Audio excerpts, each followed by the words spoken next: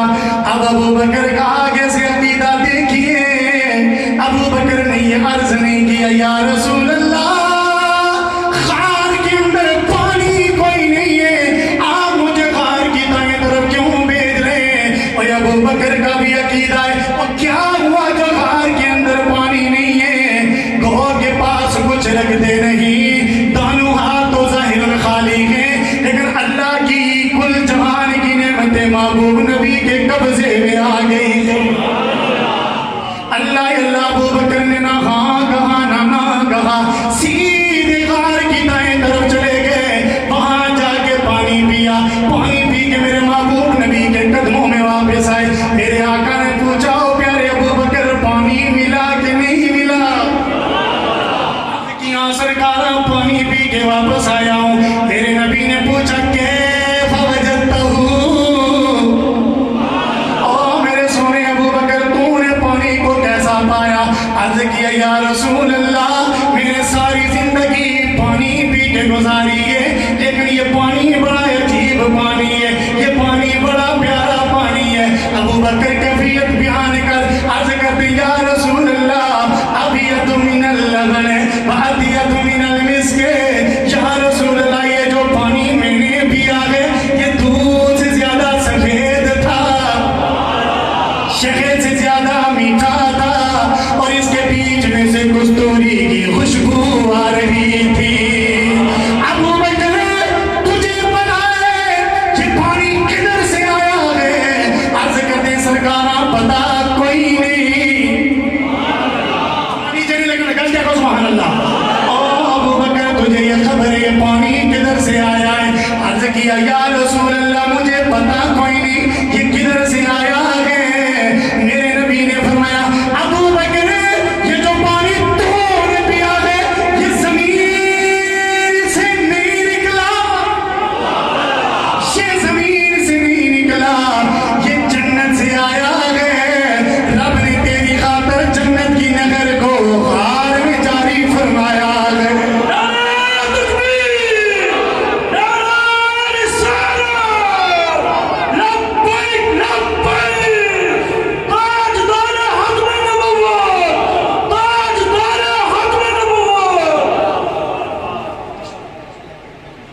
اللہ اکبر۔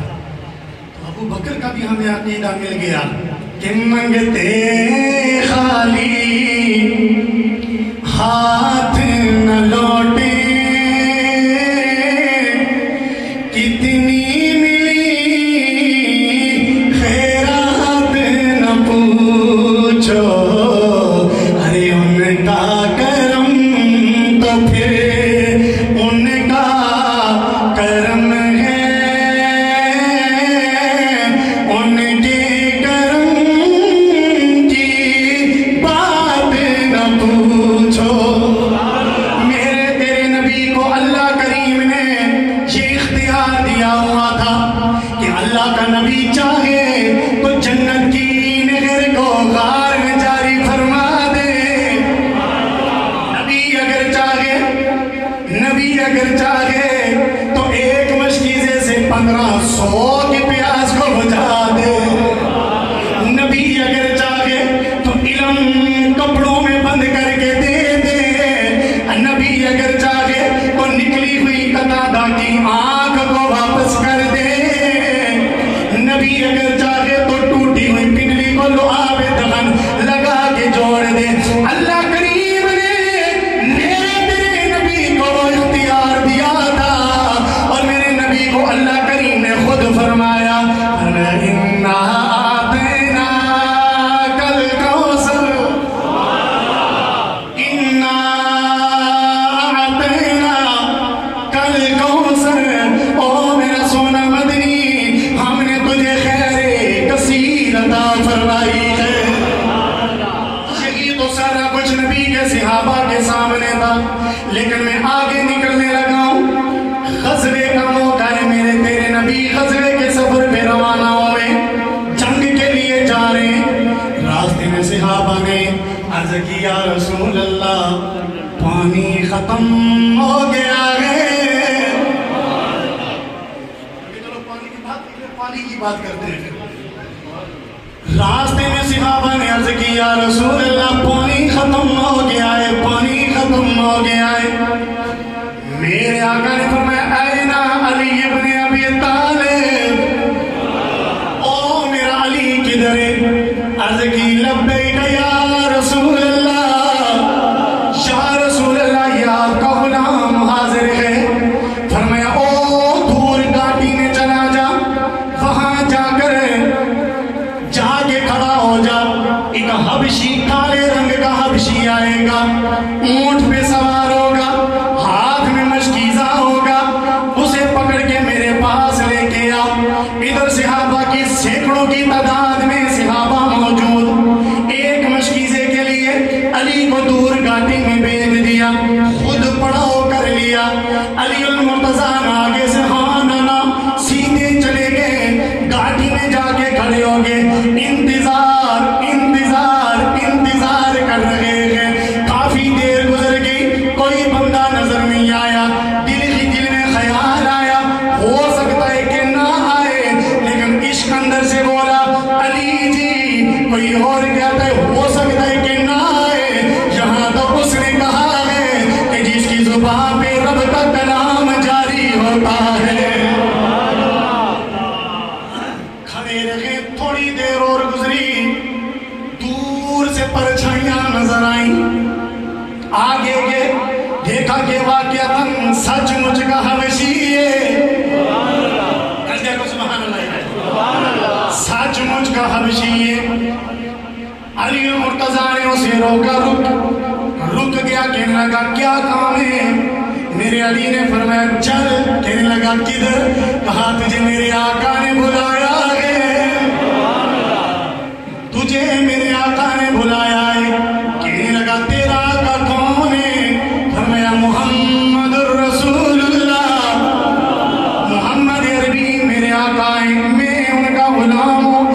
کہنے لگا تیرا آقا تجھے مبارک ہو, میں تو یہودی کا غلام ہوں. آگے سے مرتضیٰ نے فرمایا چل تجھے چلنا پڑے گا. کہنے لگا نہیں چلوں گا. تلوار نکالی, آنکھیں پھاڑ کے دیکھا, آگے سے اس نے دوسرا کوئی سوال ہی نہیں کیا. کہنے لگا تو علی تم نہیں ہے؟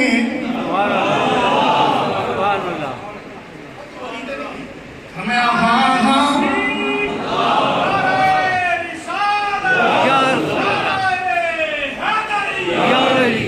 اور تو علی تو نہیں ہے؟ ہمیں ہاں میں علی ہوں, ہاں میں ہی علی ہوں. اسے پتا تھا یہ جناب تک اتنا جناب خیبر نو ہاتھ باندھا ہے. مرحب نو کیسا ہاتھ پایا کہ اٹھنے کا نام بھی نہیں لیا. اور یہ تو علی ہے, جان بچانا بڑی مشکل. سیدھا آگے آگے آگے علی, پیچھے پیچھے حبشی. سیدھے میرے نبی کی بارگاہ میں, کیا حکم یا محمد کیا حکم ہے؟ میرے آقا نے فرمایا مشکیزہ مجھے دے دے.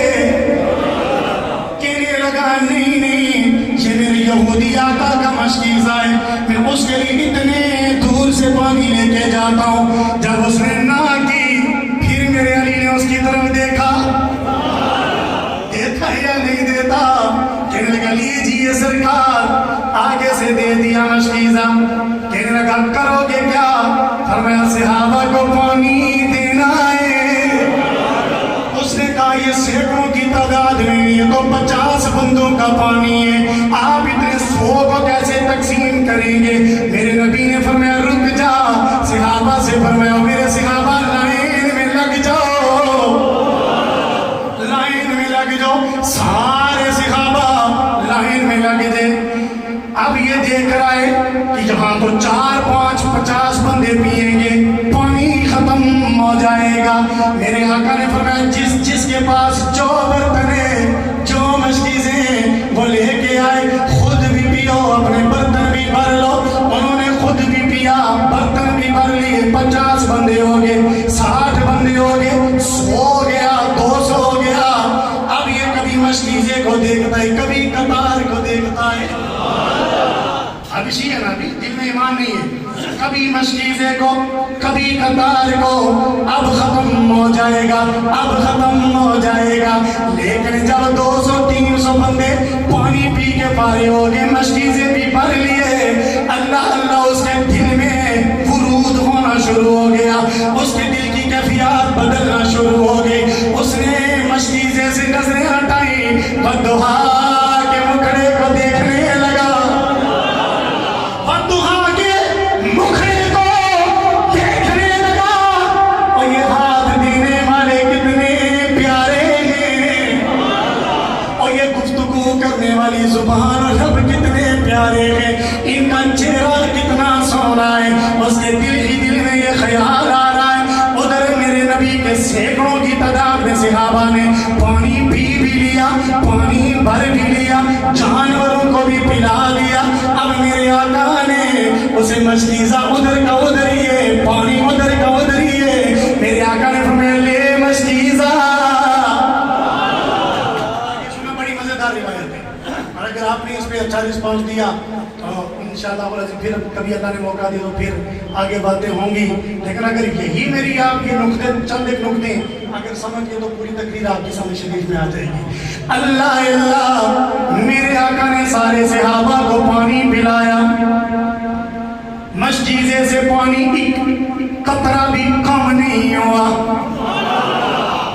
ایک قطرہ بھی محترم الیاس صاحب ایک قطرہ بھی کم نہیں ہوا، دیا جب مشکیزہ کہنے لگا اے محمد، اے سونے محمد، مشکیزہ تو دے رہے ہو، میں ویسے مشکیزہ نہیں لوں گا، ساتھ ساتھ ایمان بھی دے دو،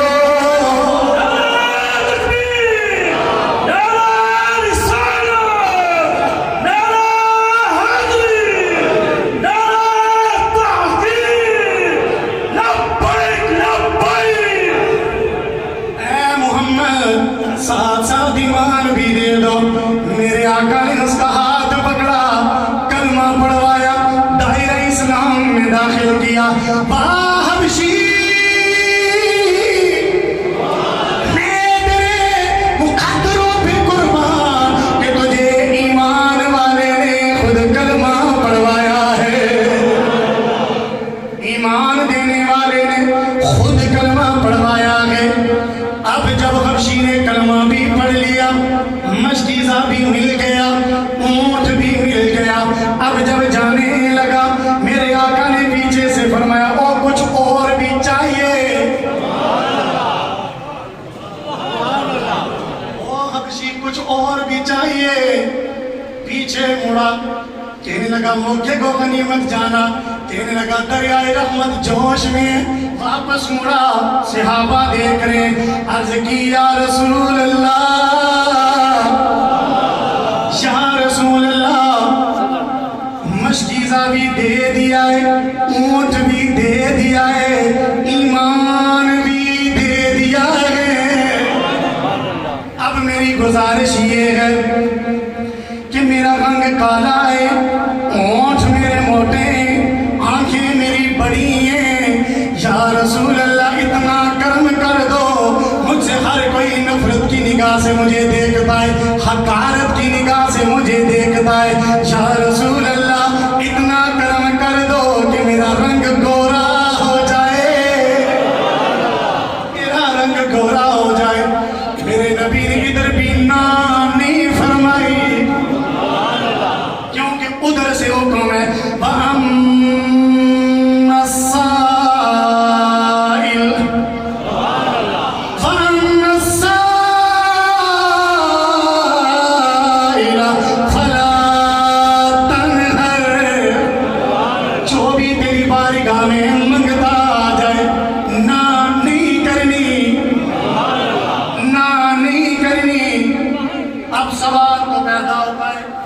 جن سینکڑوں نے پانی پیا اور یہ جو ایمان لے کے جا رہا ہے، اس کو خبر نہیں کہ رنگت چینج کرنا تو اللہ کا کام ہے، یہی تو ہم پبلک کو سمجھانا چاہتے ہیں، میں دوسری طرف نہیں جانا چاہتا لیکن آپ اٹیک سمجھ جائیں گے. ہم اس طرف جانا نہیں چاہتے چونکہ ڈسکس کرنی نہیں ہے ہمیں. ہمارا عقیدہ اتنا سچا ہے. یہ مدارج النبوہ والے نے ہماری سر آنکھیں کھول دی ہیں. خدا کی عزت کی قسم جب سے مدارج النبوہ محدث دہلوی کی شاہ عبد الحق محدث دہلوی کی مدارج النبوہ مطالعے کے اندر آئی 2-3 مرتبہ اور جتنی مرتبہ پڑھتے ہیں دماغ خوشبو سے معطر ہو جاتا ہے. سبحان اللہ. ہر کوئی ان کو اپنا امام ماننے والا پڑھتے ہیں ان کو لیکن اللہ نے کسی کسی کے مقدر میں یہ خوشبوئیں لکھی ہوئی. اہل سنت کو میں مبارک ہوں. اللہ اسے نہیں خبر کہ رنگت چینج کرنا تو اللہ کا کام ہے. صحابہ نے بھی اعتراض نہیں کیا کہ یا رسول اللہ یہ رنگت مانگ رہا ہے تو کام اللہ کا ہے. کیونکہ میرے نبی کے صحابہ کا عقیدہ ہے کہ اللہ نے نبی کو مالک المختار بنایا ہے. اللہ کا نبی چاہے تو پانی جنت کا نہر میں جاری کر دے. اللہ کا نبی چاہے تو غار میں جنت کی نہر کو جاری کر دے. اللہ کا نبی چاہے تو ایک مشکیزے سے سینکڑوں کی پیاس کو بجھا دے. میرے نبی سے عرض کی یا رسول اللہ رنگت چینج ہو جائے. اب میرے نبی نے نام نہیں فرمایا. فرمایا آگے آ جا. سینکڑوں کی تعداد میں صحابہ دیکھ رہے ہیں. میرے آقا نے دیکھتے ہی اپنے اس حبشی غلام کے چہرے پہ ہاتھ پھیرا. اپنے اس غلام پہ ہاتھ پھیرا. اللہ کی عزت کی قسم لوگوں صحابہ فرماتے ہیں کہ ہمیں اللہ کی قدرت کی قسم ہے جب میرے نبی نے ہاتھ نہیں پھیرا تھا تو رنگت اس کی کالی تھی. جب نبی کا ہاتھ اوپر پھیرا فرماتے جب نبی نے ہاتھ پیچھے کیا اس غلام کا چہرہ چودھویں رات کے چاند کی طرح چمک رہا تھا. اس سے آگے کمال کا نقطہ آنے لگا ہے. وہ نقطہ ختم میری تقریر مکمل اگر آپ کی سمجھ شریف میں آ گئی تو اللہ جب رنگت بھی مل گئی. توجہ رنگت بھی مل گئی مشکیزہ بھی مل گیا سواری بھی مل گئی ایمان بھی مل گیا. اب جب جانے لگا اونٹ پہ سوار ہوا پیچھے سے نبی کے ہاتھ اٹھے. او میرے سونے اللہ اس کو عافیت کے ساتھ رکھنا. ادھر یہودیہ کا پورے دیش میں کہ میرا حبشی غلام آج اتنی دیر لگا کے کہاں آیا ہے. توجہ اتنی دیر لگا کے کدھر آیا ہے. اس نے اپنے باقی غلاموں کو بھی اور راستے پہ بھیجا جاؤ جا کے دیکھو وہ کدھر ہے. وہ تلاش کر کے واپس ہو گئے کہ ہمیں نہیں ملا. یہ ڈنڈا ہاتھ میں لے کے عصا ہاتھ میں لے کے دروازے پہ پھر رہا ہے کہ جیسے ہی آئے گا میں اس کو زدوکوب کروں گا پٹائی اس کی کروں گا. اللہ جب یہ گیا اس یہودی کے گھر پہنچا. یہودی کے گھر یہ میرے نبی کا غلام پہنچا. یہودی دیکھ کے حیران رہ گیا. رکتا رہے تو جو کرنا. یہودی دیکھ کے حیران رہ گیا کہنے لگا تو کون ہے. رکتا رہے اس کو ضائع نہیں کرنا میری تقریر مکمل ہونے والی ہے. اور تو کون ہے کہنے لگا سواری بھی میری ہے مشکیزہ بھی میرا ہے.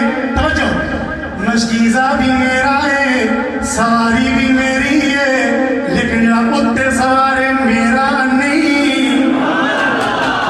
میں اس جملے کو مکمل کرنے لگا ہوں. جملہ نیچے نہیں لگا جتنی آپ کو یہ چاس آئے نا یہ جتنے جذبات اترنے تھی بلند آواز سے سبحان اللہ کہنی ہے. کہنے لگا یہ سواری بھی میری ہے مشکیزہ بھی میرا ہے لیکن جناب اتے سواری میرا نہیں. میں نے کہا یہودی تو نے سچ کہا ہے کہ سواری بھی تیری ہے مشکیزہ بھی تیرا ہے لیکن جناب اوپر سوارے تیرا نہیں. کیونکہ جو محمد عربی کا ہو جائے وہ یہودیہ دا نہیں رہنا.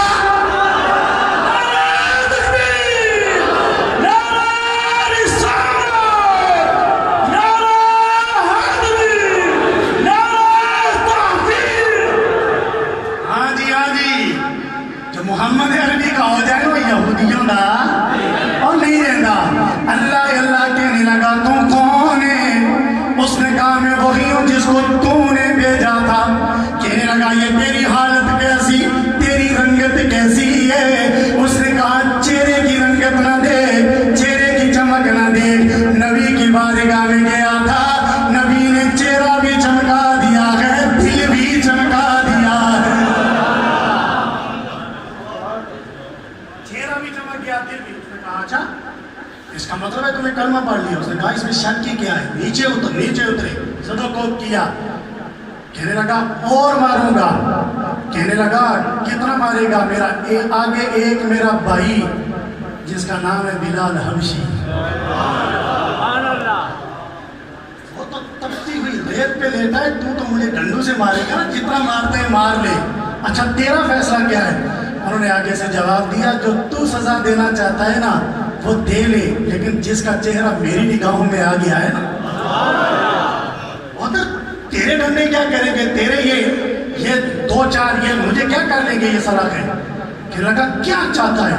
اس نے کہا تو جتنی سزا دینا چاہتا ہے دے لے، لیکن میں جس کے لڑ لگ چکا ہوں نا اب نہ میں احد کو چھوڑ سکتا ہوں نہ احمد کو چھوڑ سکتا ہوں. میرے نبی کے صحابہ کے عقیدے دیکھو، ایک ہی روایت کے اندر کتنے عقیدے ثابت ہو جاتے ہیں. نبی علم غیب بھی جانتا ہے کیونکہ علی کو بھیجا، جا علی تو اس راستے پہ کھڑا ہو جا، حبشی آئے گا. اور کوئی آیا بھی نہیں، آیا بھی حبشی. پھر نبی نے عطا بھی کر دیا، مالک و مختار بھی میرے نبی. اور اللہ نے اتنا اختیار دیا کہ اگلے کی رنگت ہی چینج کر دی. یارو اللہ کریم نے ہمیں اس مسلک کے اندر پیدا فرمایا ہے کہ جو مسلک ادب اور محبت والا ہے. اللہ کا شکر ہے کہ ہم اہل سنت ہیں اور اہل سنت اہل محبت ہوتے ہیں. اور اہل سنت کی پہچان یہ ہے کہ نبی کی آل کے بھی نوکر ہوتے ہیں، نبی کی اولاد کے بھی نوکر ہوتے ہیں، نبی کے اصحاب کے بھی نوکر ہوتے ہیں.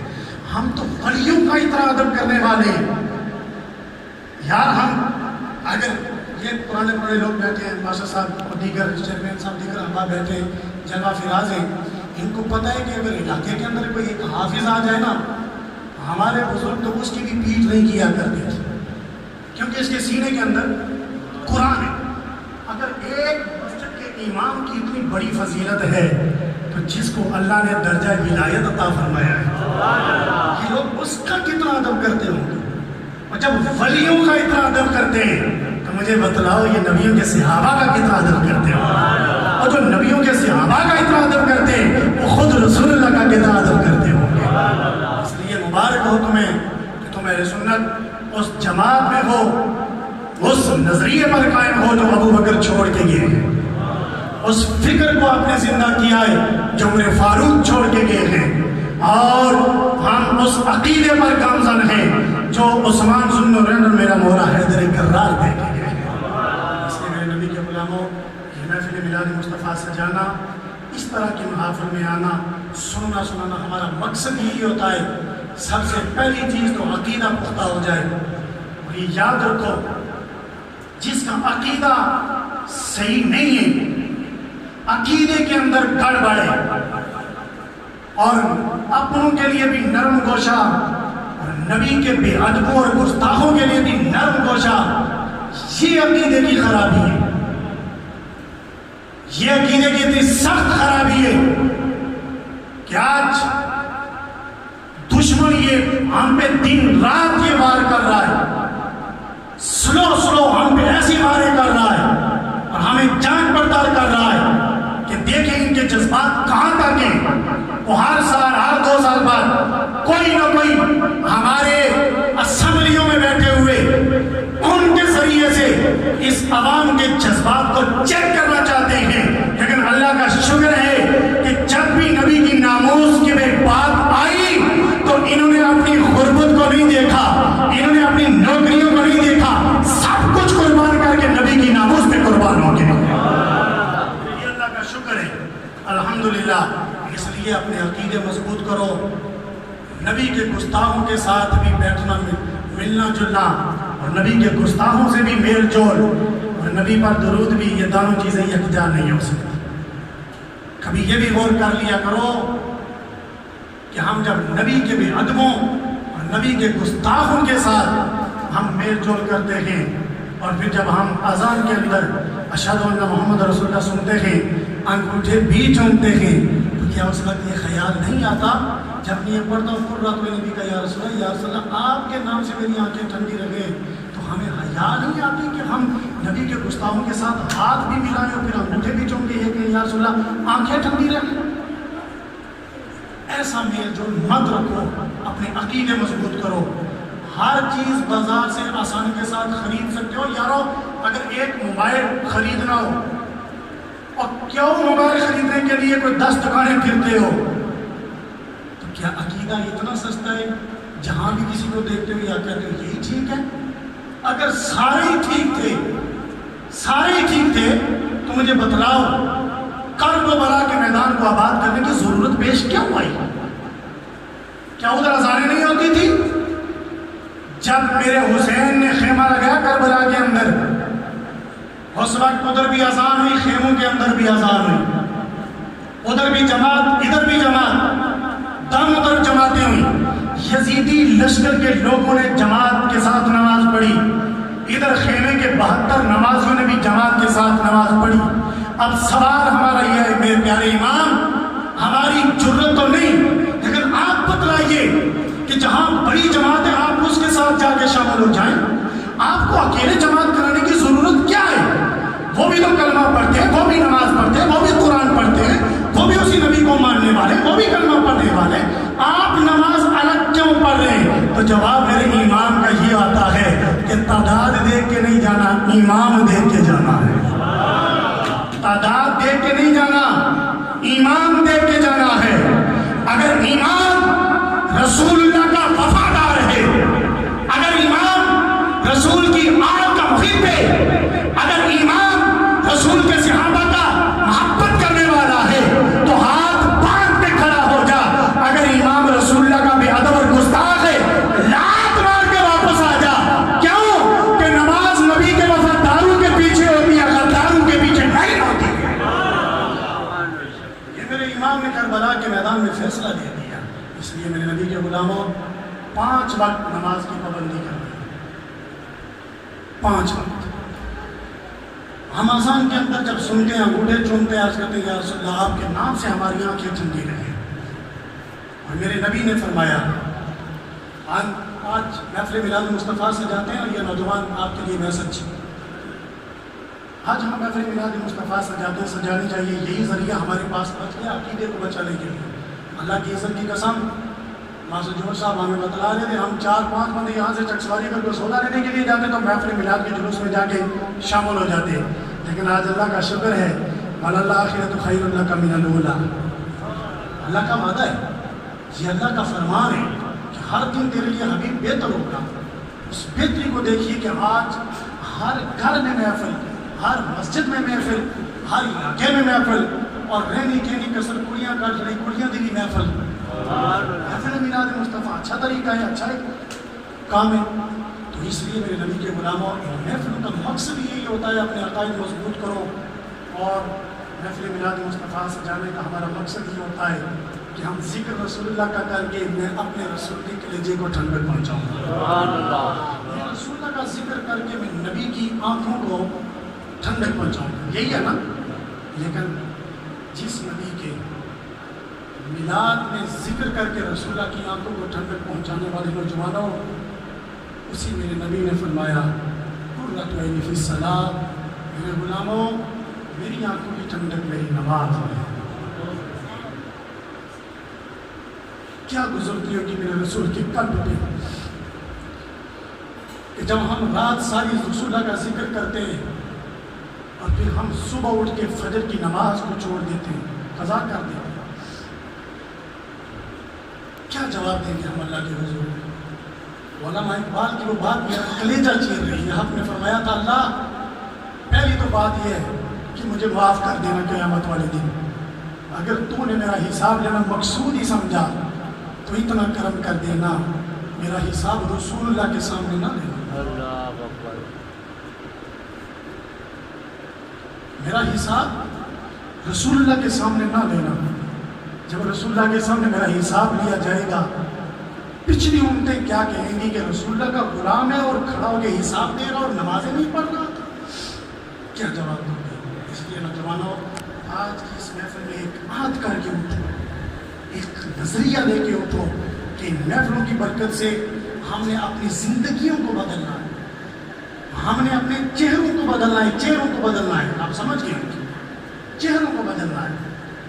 میں داد دیتا ہوں کہ ماسٹر ممتاز جوش صاحب، کیونکہ میں آپ کے اس علاقے میں تعلیم بھی حاصل کر کے گیا ہوں. تاکہ جوش صاحب اس وقت جو اس علاقے کی لیڈ کر رہے تھے محفل میلاد کے جلوس میں، وہ ماسٹر صاحب تھے. کیونکہ اس وقت ہمارا ان کا، کیونکہ طالب علم ہوتا ہے، طالب علم کی جان پہچان کتنی سی ہوتی ہے آپ سمجھیں. لیکن آج بھی میں نے دیکھا ہے، میں نے آپ سب جوش صاحب بھی کہہ رہے ہیں، اللہ کا شکر ہے یہی لوگ، ان کی قدر کرو، ان کا ادب اور احترام کرو، ان کے سے کچھ سیکھ لو یار. آج کچھ سیکھ لو. یہ جو آپ سوشل میڈیا پہ سیکھتے ہیں نا، ان سے بہتر ہے کہ ان کے قدموں میں آ کے بیٹھ جاؤ، نبی کا دین سیکھ لو. اس لیے میرے نبی کے غلاموں محفل میلاد مصطفیٰ میں آنے والوں، میری گزارش یہی ہے، اپنے عقیدے مضبوط کرو، منافقوں اور گستاخوں اور نبی کے بے ادبوں اور نبی کے گستاخوں کے ساتھ کبھی بھی اپنا میل جول مت رکھو، کیونکہ یہ ہمارے عقیدے کو خراب کر دیں گے، ہماری آخرت خراب ہو جائے گی. اس لیے اللہ تعالیٰ آپ کی انتظامیہ کمیٹی کو اور قبلہ حافظ مولانا شہزاد سلطانی صاحب کو، ہمارے برادر مکرم ہے، ماشاء اللہ اچھی برادری میں دین ہے. اللہ تعالیٰ نے ان کو بڑا نوازا ہے. تو ان کی قیادت میں، ان کی سیادت میں آپ نے محفل میلاد مصطفیٰ کو آرگنائز کیا. میں سب احباب کا اس میں دل سے شکر گزار ہوں کہ آپ نے اس مسجد میں محفل سجا کر لوگوں کو آنے کا موقع دیا. کچھ محبت کی باتیں ہوں گی، کچھ دل کے جذبات ہوں گے، کچھ زندگیاں شاید کسی کی چینج ہو جائیں. اللہ تعالیٰ آپ کا یہ مانا میں پہنچنا سننا سنانا آپ نے فرمائے.